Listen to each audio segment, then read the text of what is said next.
और मेरे कुछ सवाल हैं आपसे फिर आज। सचिन तेंदुलकर जब क्रिकेट खेलना शुरू किया, उसको उस प्रोफेशन पे कितना परसेंट ट्रस्ट था? सर, कितना परसेंट विश्वास था उसको कि उसका भविष्य क्रिकेट में है? हेलो, 100% से भी ऊपर। साइना नेहवाल जब बैडमिंटन खेलना शुरू की, उसको कितना परसेंट ट्रस्ट था अपने प्रोफेशन पे?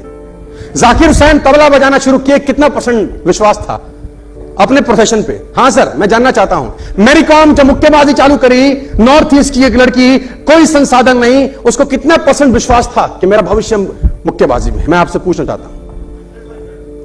100%। क्या किसी को भी 99% भरोसा था क्या? हां सर। आप सोचो, जाकिर हुसैन 2 साल तबला बजाने के बाद बोलता वायलिन बजाते हैं, सेटिंग ठीक नहीं हो रही। सोचो, 2 साल तबला बजाने के बाद बोलता वायलिन बजाते हैं। साइना नेहवाल बोलती 2 साल के बाद बैडमिंटन खेलने के बाद, चलो मुक्केबाजी करते हैं, मजा नहीं आ रहा। सोचो क्या होता। मैं पूछना चाहता हूं आपसे, सोचो मैरी कॉम 3 साल 4 साल मुक्केबाजी के बाद रेसलिंग में उतर जाती। गीता फोगाट स्विमिंग करने चली जाती 2 साल के बाद। मैं आपसे पूछ रहा हूं कि अमिताभ बच्चन 3 साल के बाद एक्टिंग ना करके सिंगर बन जाता, हॉकी खेल रहा होता? इन सब लोगों का जिनका मैंने नाम लिया, इनको अपने काम पे कितना परसेंट भरोसा था? मैं आपसे यह पूछ रहा हूं। एक बहुत महान संगीतकार हुए जिनका नाम है नौशाद अली, अगर आपने कभी नाम सुना है ना। और मैं कहता हूं, सफलता से कम कुछ मंजूर ना हो, ये एक टैगलाइन है मेरी। Nothing less than success. सफलता से कम कुछ मंजूर ना हो। फिल्म बन रही थी जिसका नाम था मुगल आजम। आपने नाम सुना है फिल्म का? Have you heard the name? Mughal Azam. आएगा आने वाला, सॉरी, कौन सा गाना सबसे मशहूर था उसमें? प्यार किया तो डरना क्या। और उसमें एक बहुत बेहतरीन किस्सा मैं आपको सुना देता हूं, जो ये बताता है कि जो ये लाइन लिखी है ना, वो चरितार्थ करती है कुछ लोगों को कि never less than a successful person. उससे नीचे साला कुछ मंजूर ही नहीं। मूवी में एक सीन है, अगर आपने मूवी देखा हो तो तानसेन गाना गा रहा है पीछे सुबह के 4 बजे और सलीम और अनारकली मिल रहे हैं। एक सीन है, एक सीक्वेंस है फिल्म का कि तानसेन गाना गा रहा है, वीणा ले रखी है तानसेन ने, और सलीम और अनारकली दूसरे पहर मिल रहे हैं। आपने देखा होगा अगर कभी, नहीं तो देखिएगा। अब वो सीक्वेंस है कि आसिफ जो डायरेक्टर थे मुगल आजम के, उसने नौशाद साहब से बोला कि तानसेन अगर गाना गाए तो आज के युग में कौन ऐसा व्यक्ति है जो तानसेन के मुकाबले का टक्कर का गाना गाता हो, क्योंकि वैसा ही आदमी चाहता हूं मैं कि गाए बैकग्राउंड में, तभी तो वो फील आएगा। वैसा आदमी कौन है? तो उसने बोला वैसा एक आदमी तो है, लेकिन वो पिक्चरों के लिए गाना नहीं गाते, बड़ी तकलीफ है। उसने बोला नाम बताओ। उस्ताद बड़े गुलाम अली खान नाम बताया नौशाद साहब ने। कि आसिफ ने बोला कहां रहते हैं? बोले यहां रहते हैं फलानी जगह। बोला मुझे लेके चलो। उसने बोला तू पागल है, वो गाना नहीं गाते पिक्चर विक्चरों के लिए, वो अपना मस्ती में रहते हैं। उसने बोला मेरे को ले चलो ना बस। तो क्या आसिफ और नौशाद साहब पहुंच गए बड़े गुलाम अली खान साहब के पास। सफलता से कुछ कम मंजूर नहीं है साहब कुछ लोगों को। पहुंचे तो अंदर घुसे। नौशाद साहब जानते थे उनको, परिचय हुआ कि नौशाद साहब कैसे आना हुआ। बोले इनका नाम के आसिफ है, ये मुगल आजम बना रहे हैं और चाहते हैं कि इनकी पिक्चर में आप गाना गाएं। तो बोला नौशाद साहब आपको पता है कि मैं फिल्मों के लिए गाना नहीं गाता। बोला मैंने इसको कहा, ये मानता नहीं, मुझे ले आया जबरदस्ती। उसने बोला आसिफ साहब मैं पिक्चरों के लिए गाना नहीं गाता। तो आसिफ साहब सिगार पीते थे, बोले सिगार का कश मार रहे हैं, गाना तो आप ही गाएंगे।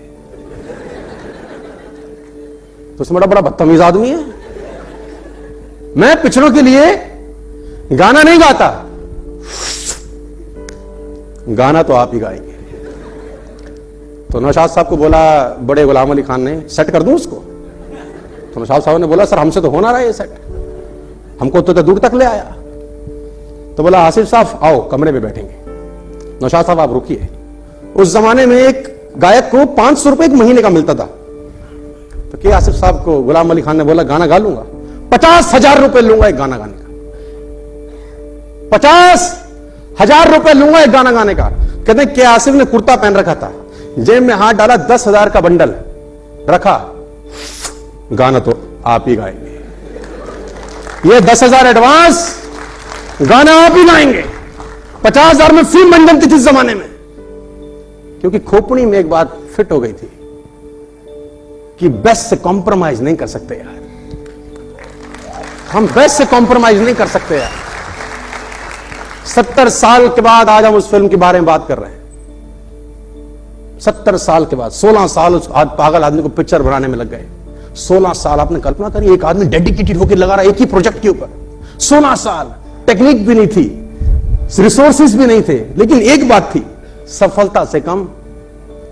और साला जब बनी तो फिर आपको पता है कि क्या हुआ है। और मैं बताना चाहूंगा आपको सर, काम में डूबे हुए लोग हैं, इन्होंने अपने प्रोफेशन से मोहब्बत की है दोस्तों, इन्होंने अपने प्रोफेशन पर शक नहीं किया कभी भी, never ever in their life. और मैं आपको बता दूं कि काम में डूबने का मतलब क्या होता है। मैं पढ़ता था उस आदमी की जीवनी जिसका नाम था नौशाद अली, जिन्होंने म्यूजिक दिया मुगल आजम। तो जीवनी में लिखा था कि नौशाद साहब की ये फिंगर के बीच का जो रास्ता होता है, ये फिंगर के बीच का जो रास्ता होता है और ये फिंगर के बीच का जो रास्ता होता है, ये सारी जगह जली हुई है, ये सारा जला हुआ है।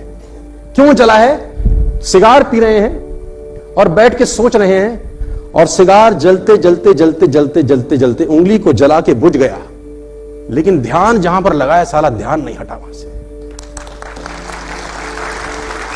सिगार ऊपर से नीचे तक जल गया, उंगली को भेद गया, जला डाला, लेकिन दिमाग जहां चल रहा है ना सर, मैं बोलता हूं जिन लोगों ने दुनिया में शोहरत पाई है ना, मैं आपको ईमानदारी से बता रहा हूं, ये लोग काम में डूबे हुए लोग हैं यार। इनको अपने काम के अलावा कोई होश नहीं है यार, और ट्रस्ट है पूरा अपने ऊपर, अपने काम के ऊपर विश्वास है सर।